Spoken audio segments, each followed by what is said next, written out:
এই পৌরসভাতে যারা কাজ করে তাদের তৃণমূলের গায়ের গন্ধ এখনো যায়নি। দেখুন, সেটিং টগমা কোনোটাই থাকবে না।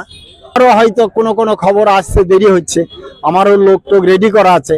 যারা ব্যাঠিক কাজ করবে, সাংবাদিক বন্ধু, আপনারা কি সঠিক খবর সঠিক সময়ে সব সঠিক পান? পান না, পেতে দেরি হয়। আমার যত সব তৃণমূলের নেতা নেত্রী আছে সবগুলি তো চোর ডাকাত। তবে পাবলিক যদি এতদিন পৌরসভা যখন দখলে ছিল তখন কি মানুষের সুরাহা হয়েছে? 4 দিনের মধ্যে আমরা তার সঠিক উত্তর না পাই, তারপরে কি করতে হয় সেটা পরে দেখতে পাবেন। কেন 8,000 টাকা 7,000 টাকা ট্রাক্টর বালি কিনবে? এটা আমরা মাননীয় ডিএম সাহেবকে বলে এসেছি। যত স্ট্যাগ বালি আছে আমার জেলায়, সমস্ত স্ট্যাগ বালিকে সিজ করে, মালদা জেলায় যদি হয় বোলপুর জেলায় হবে না কেন?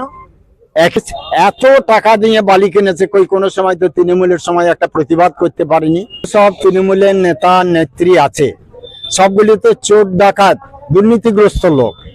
তারা গ্রেপ্তার হবে না তো আপনাদের মতো লোক গ্রেপ্তার হবে না, আমার মতো লোক গ্রেপ্তার হবে? অতএব সঠিক কাজ করছে প্রশাসন। যারা অন্যায় করেছে, কান মানি নিয়েছে, লোককে ঠগিয়ে টাকা নিয়েছে, জায়গা জোর করে দখল করে নিয়েছে, বাড়ি করে নিয়েছে, তারা তো গ্রেপ্তার হবেই। আমার তো প্রশ্ন, এত গ্রেপ্তার করতে দেরি হলো কেন? এটা তো আরো আগে হওয়া উচিত ছিল। অতএব এটা সঠিক কাজ করেছে প্রশাসন। এসডি অফিস থেকে দিয়েছেন, তার সঙ্গে সমস্ত রকম আলোচনা হলো।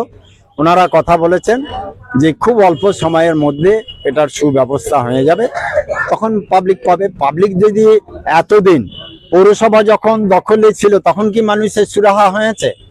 মানুষ অসুবিধা ভোগ করেনি? তৃণমূলের পৌর যতদিন ছিল বোলপুরের সমস্ত নাগরিক কি সঠিক পৌরসভার যেটা পরিষেবা সেটা পেয়েছে? ন্যায় বিচার পেয়েছে? ন্যায় কাজ পেয়েছে? তাহলে মানুষ 15 বছর ধৈর্য ধরে বসে আছে, আর 1 মাস 2 মাস নতুন সরকার এসছে, নতুন ব্যবস্থা চালু হবে, মানুষকে খানিক ধৈর্য ধরতে হবে। আর সাধারণ মানুষ অনেক চলে এসেছিল, আমাদের পক্ষ থেকে বোঝালাম সাধারণ মানুষকে যে আপনারা ঝামেলা করবেন, আমাদের উপরে দায় বর্তাবে, এটা করবেন না। যা কিছু হবে আইনগতভাবে লড়াই করে হবে, সেটাই আমরা সাধারণ পাবলিককে বুঝিয়েছি, সাধারণ পাবলিক বুঝেছে। তো সেই জন্য বলছি, এতদিন মানুষ ধৈর্য ছিল, আরো কয়েকটা দিন ধৈর্য ধরতে হবে। কাজ কারা করছে? এই পৌরসভাতে যারা কাজ করে তাদের তৃণমূলের গায়ের গন্ধ এখনো যায়নি। তারা কাজ করেছে আর দুর্নীতি করে টাকা রোজগার করেছে, তারা ভাবছে সেই টাকা রোজগার এখনো হবে। অতএব ওরা তখন নিজেদের লোককে সব করে দেওয়ার জন্য ব্যবস্থা করেছে। এটাও আমরা তদন্ত শুরু করবো। আজ বলে এলাম আমরা এবার একটা একটা করে অ্যাপ্লিকেশন জমা পড়তে লাগবে, আর তার যদি 2-4 দিনের মধ্যে আমরা তার সঠিক উত্তর না পাই, তারপরে কি করতে হয় সেটা পরে দেখতে পাবেন। আরেকটা বিষয়ে সাধারণ মানুষ তাকিয়ে রয়েছে যে বালির দাম। ভাই, আমার বোলপুর জেলায় কোথাও দেখবেন যে খুলনা বালি উঠছে, এটা নাই।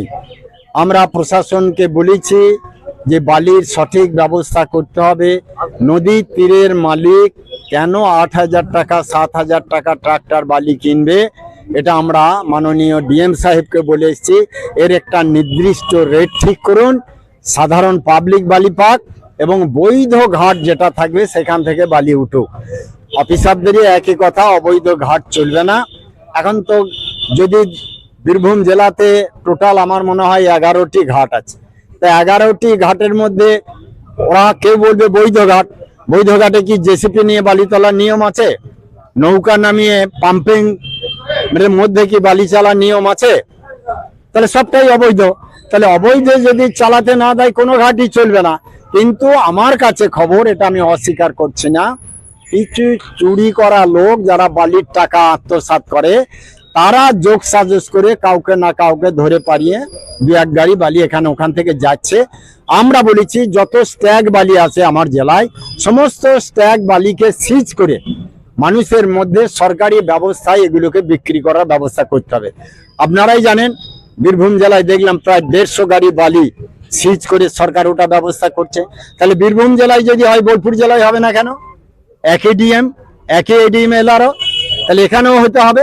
অর্থাৎ সেই কাজ আস্তে আস্তে হবে। মানুষের যে অসুবিধা, আবার এখানেও বলতে হয়, মানুষ এত টাকা দিয়ে বালি কিনেছে, কোনো সময় তো তৃণমূলের সময় একটা প্রতিবাদ করতে পারেনি। তো আজকে তো মানুষ অন্তত কথা বলার জায়গা পেয়েছে, সেই কথা বলার জায়গা পাবে, সুরাহাও হবে। আমরা মানুষকে পরিষেবা দেওয়ার জন্য ভারতীয় জনতা পার্টি সরকার এসেছে। সরকার জনগণের সরকার হবে, পাবলিকের সরকার হবে। আমার শুধু দলের সরকার থাকবে এটা নয়। 4 তারিখের পর আপনি কড়া হুঁশিয়ারি দিয়েছিলেন যে একটা সেটিং তকমা, কিন্তু এখনো দু এক জায়গাতে অভিযোগ উঠছে, সেটা নিয়ে আরেকবার কি বলবেন? দেখুন, সেটিং তকমা কোনোটাই থাকবে না। এবার আপনারাও জানেন, আপনারা সাংবাদিক বন্ধু, আপনারা কি সঠিক খবর সঠিক সময়ে সব সঠিক পান? পান না, পেতে দেরি হয়। আমারও হয়তো কোনো কোনো খবর আসতে দেরি হচ্ছে, আমারও লোক টোক রেডি করা আছে। যারা ব্যাঠিক কাজ করবে তাদের প্রতি ব্যবস্থা হবে, এটুকু আপনাদেরকে আমি বলতে পারি।